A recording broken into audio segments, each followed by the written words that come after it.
lucky because a tornado, although the storm part hit us, the tornado actually went to the south of us and did, you know, blasted a chicken farm and then jumped over the hill and hit about 4 houses and just did a lot of destruction, you know, between there. So we, half a mile, and I wouldn't be speaking as well of things as I am. Look here. Yeah. Police Academy blood goes a long way. That's right, and I was temporarily assigned to you for about a half a year to write jailer textbook. Yeah, that's right. Man, it's good to see you. Yeah, good to see you too. My wife Ellen over here too. Hi. Yeah, we helped Vicki out. Thank Vicki, you. our coordinator. Before '96, I worked at Post, and before that, I was a police academy director. So I said, "What did this used to be?" He said, "Oh, it was Floyd Junior College." I said, "Oh man, we had an academy up here." Yeah, wow, small world. Well, what I thought we would do, if he wanted to know if anybody had any questions about the process locally from here on out, as far as the PA and what we do, that they're open for questions. And if y'all got any questions, we'll just do that, and then we'll just load up the van and go down and look at a couple of sites. We're the last one on the tour, so we got them for a few minutes. I guess the helicopter probably won't fuel up, do you? Yeah, he's going to sit over there until we call him. Come with us. Yeah. Just in regards to the disaster recovery center. Yes. And when you'll be bringing people to be in the center. Yeah, y'all get some drinks. When do we need to, we got it up and running this morning, and when should we expect for some boots to be on the ground as far as people who are going to be working out of the So you got a place set up for disaster recovery center for people to come to register for help and that kind of thing. I don't know what the schedule is for opening them. My only thing would be, I've seen them ease into opening, and that usually don't work. You want to make sure that all the state, federal, and local folks are there ready to go, even if you postpone it a half a day or so. Let's make sure, my recommendation is to make sure that it's fully staffed, because there'll be a temporary housing desk or two there. There'll be Red Cross and some volunteer organizations and some other people like that. So I want to make sure when somebody goes through, they don't have to come back again. That sort of thing. But I don't know the schedule. We'll know it before we leave. Where will that be located? It's going to be at West 3rd at the old rec facility. You know, they just moved to the Marine Corps Armory, and we just took over that building. Is there a need to do anything in the lower part of the county, Scotty? Like a facility? I mean, we've got the community center down there, and we certainly would make it available for any kind of organization or whatever. What we thought about doing at first, we thought about moving it closer to Cave Spring because of the damage there. But then when we looked at the overall county, we had 52 homes in that area, but we had 400 something wide, so we kind of centered it in the middle of downtown for the Armurchie and those folks. But right now there's a lady that set up, she just came in today, and they set up a little relief center, Ms. Caldwell did, down in that area. And they're coordinating with our volunteer coordinator, Jim Bradshaw, so we can find out exactly where it is she ended up setting up at. Well, Which I think she spoke with you. Yeah, she's talked to me a couple of times. I guess the question might be if they're going to give us more than one. If we only have one particular person, we're just going to be able to Open put one them in place. Right, but, you know, I mean, we can do something down there to direct people up here, or whatever. You know, I mean, she was set up in the square.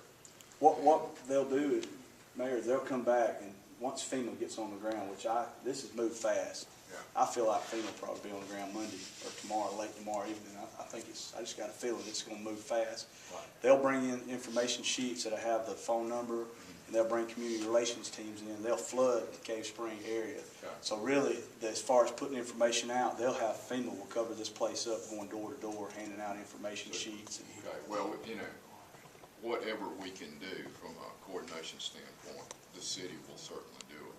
Okay. And as far as facilities, we'll open up any facility that we have. But I certainly understand the need to have it kind of centrally located and coordinated out of one area. Good question. And the majority of the assistance will come through either online registration or 1-800 FEMA number. That's going to be the bulk. And of course, all the information that you'll have, we'll want to have that at City Hall, fire station, any place else we can have it. Those so that flyers people and will things. get it. Fire station will be a good location in case. City Hall will be a good location too. Yeah, Yeah, yeah, we can work that out. As soon as we get the information, we'll send it down there too. please, because it'll I be. think we may have some already printed, is that? I mean, you know, we have to even bring people up there, you know, we'll do that too. I mean, Okay. You know, whatever we can do to get our folks taken care of, that's what we're gonna wanna do. You know, and I mean the whole county here, Right. I'm not talking about just the city. Because we're all in this together. Yeah, oh yeah. Yeah, it's been a good unified command, I gotta say that. We don't have issues in Floyd County like some, our public safety, Cave Springs, City of Rome, we all get along, we're all friends, we all come up together through the ranks, so.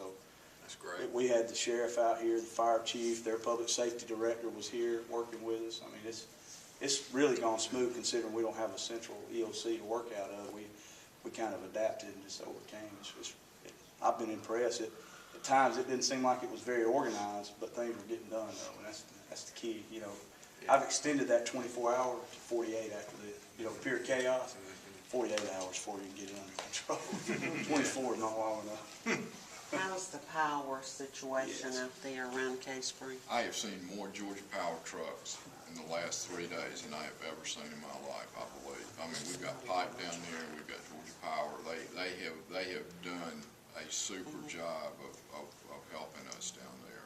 I mean, they're at work as we speak today.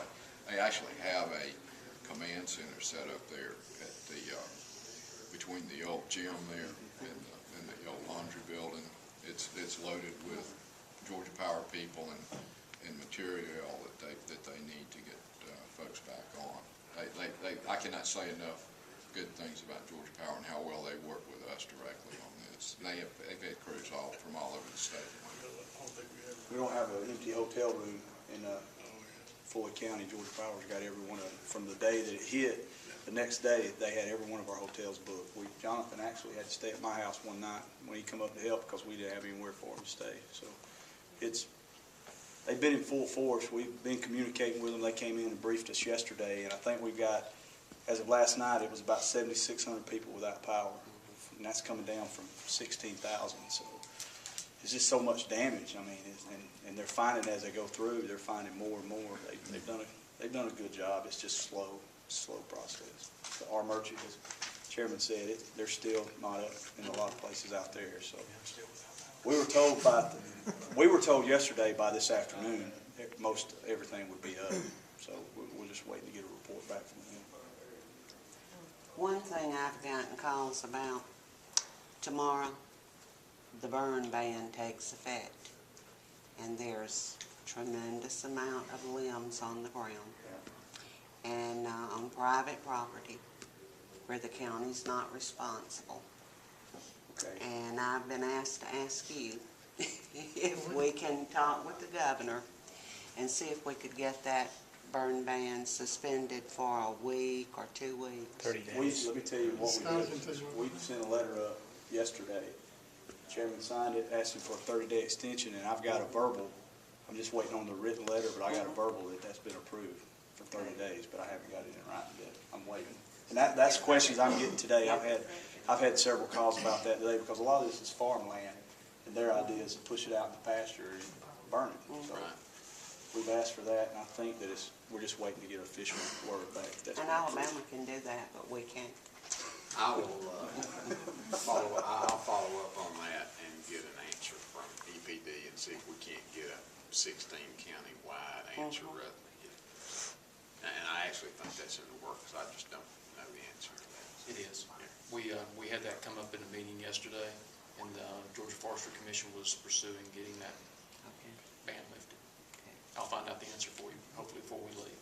And one other concern, down in the Cave Spring area, a lot of people are well water, and they've been without power. And we requested to have somebody from environmental health or something at the DRC to let these people know about the precautions when the power comes back on, to have their wells tested.